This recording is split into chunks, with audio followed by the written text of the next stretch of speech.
Então, estamos chegando à reta final da nossa revista e hoje eu estou tendo o privilégio de compartilhar com você a respeito da lição 16, Jesus e suas últimas orações. E tem como base, como texto base, Mateus capítulo 26, versículos 36 a 46. Esse texto fala da oração de Jesus lá no Getsemane, né? E da angústia, e toda a angústia que Jesus estava vivendo em meio a essa oração, pois ali já estava se avizinhando, já estava se aproximando a hora em que ele seria preso, julgado, condenado e crucificado, né? Então, Jesus chega ali ao Getsemane e é importante ressaltar uma coisa. Não leia só esse texto de Mateus capítulo 26, 36 a 46.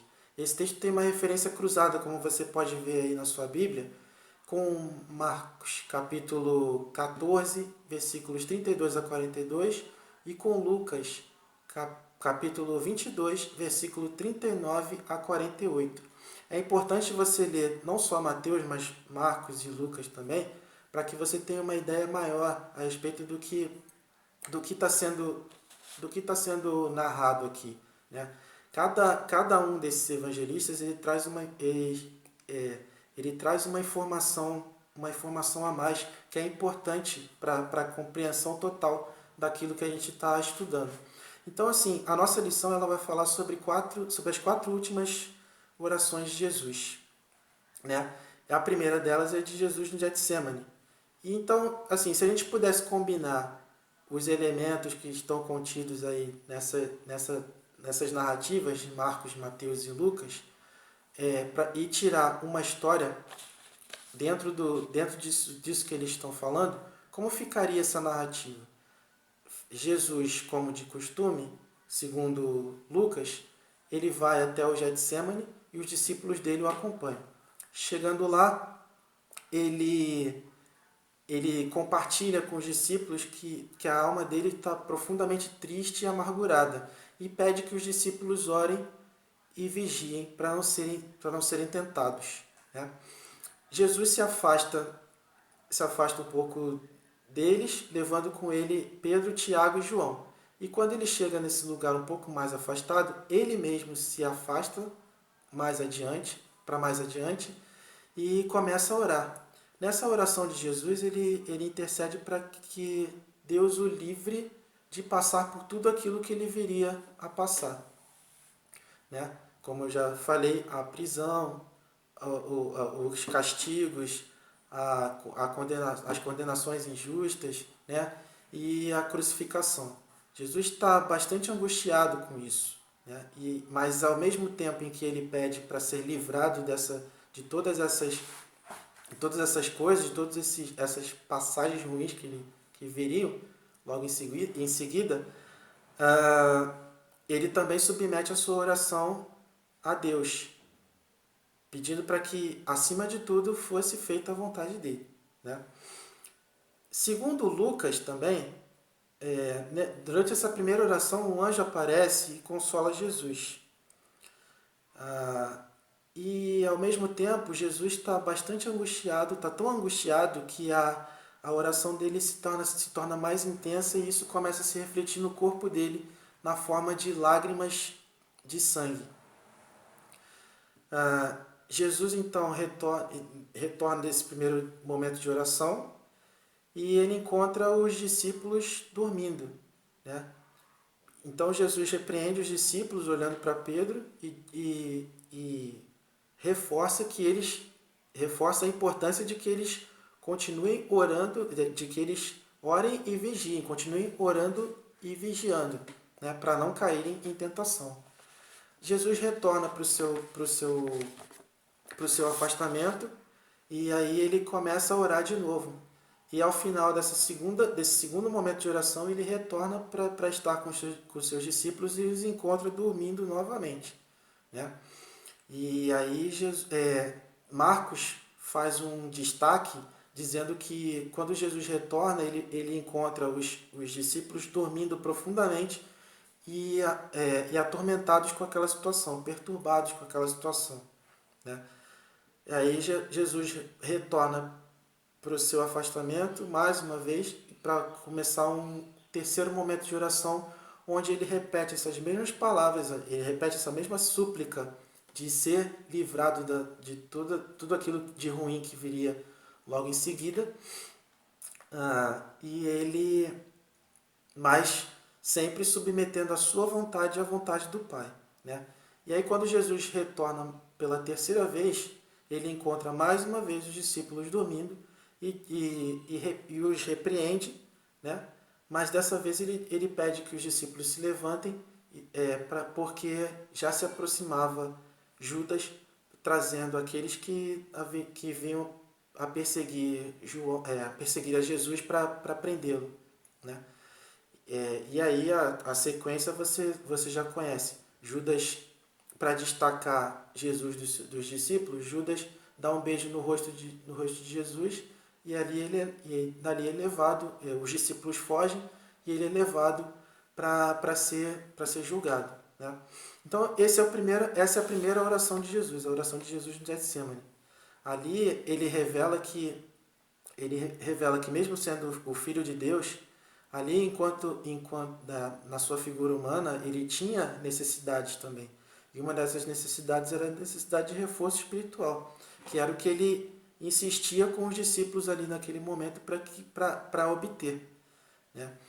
Mas, infelizmente, imagino eu que os discípulos tenham se esforçado bastante, mas o cansaço, a tristeza com toda aquela situação, pois Jesus já tinha exposto para eles que ia morrer, que era necessário que ele morresse, toda aquela situação deve ter trazido um esgotamento muito grande para aqueles discípulos, ao ponto de fazer com que eles não aguentassem, não conseguissem dar esse suporte que Jesus precisava, né? Isso revela para a gente a importância que nós temos tanto de reforçar espiritualmente o nosso próximo, como de ser reforçado espiritualmente por ele também. Com uma oração, com uma palavra de ânimo, com um carinho, né? Ou com uma visita, enfim, né? É bastante importante, bastante necessário. A segunda das últimas orações de Jesus, essa ele já faz na cruz. A primeira ele fala, ele pede perdão por aqueles que o estavam insultando ali aos pés da cruz, né? Aqueles que falavam impropérios para ele, aqueles que faziam toda uma manifestação de repúdio a Jesus. Jesus intercede por eles também. Isso traz como lição para a gente que nós devemos orar pelos nossos inimigos, pelos nossos adversários, por aqueles que se levantam contra nós, né? Devemos orar por eles e pedir para que Deus tenha misericórdia deles, ao invés de reagir da mesma forma hostil como muitos deles fazem conosco, né? O terceiro momento, a terceira oração de Jesus, que também é feita na cruz, é a oração do abandono. Ali Jesus, toda aquela angústia que Jesus expressou na oração do Getsemane, ela é expressa aqui nesse grito, nesse desabafo de Jesus, mostrando o seu sentimento de abandono. Ele diz para Deus: Deus meu, por que me abandonaste? Né? Quantas vezes nós também não nos sentimos abandonados por Deus? Quantas vezes nós também não sentimos que Deus não se importa com os nossos problemas, não se importa com as nossas tribulações, né? É uma oração de desabafo que Jesus Cristo faz aqui e que mostra pra gente também que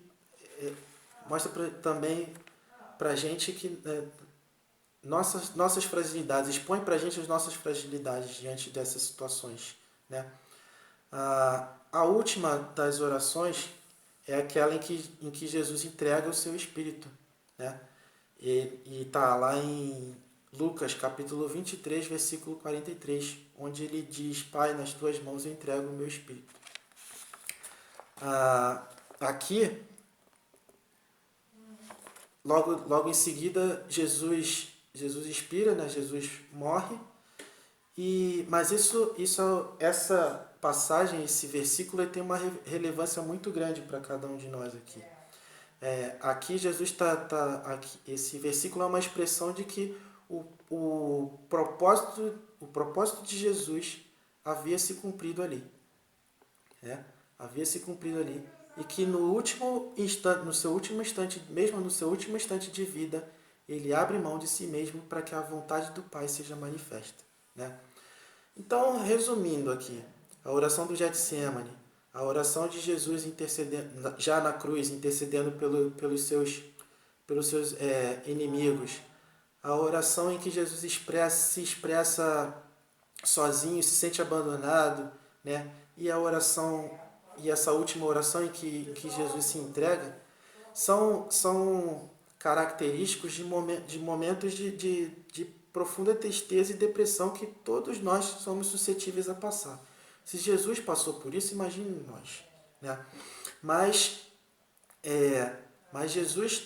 Jesus precisava passar por isso. Jesus precisava passar por isso. Né? E nós, às vezes, nas nossas vidas, nós somos submetidos a situações em que nos sentimos completamente abandonados, ou pelas pessoas ou por Deus também. Mas é justamente aí que os nossos irmãos, sendo usados por Deus, devem intervir em nosso socorro. Né? E nós também devemos fazer o mesmo em relação a um irmão que está se sentindo abatido, deprimido. Esses dias que nós estamos vivendo aí de pandemia são dias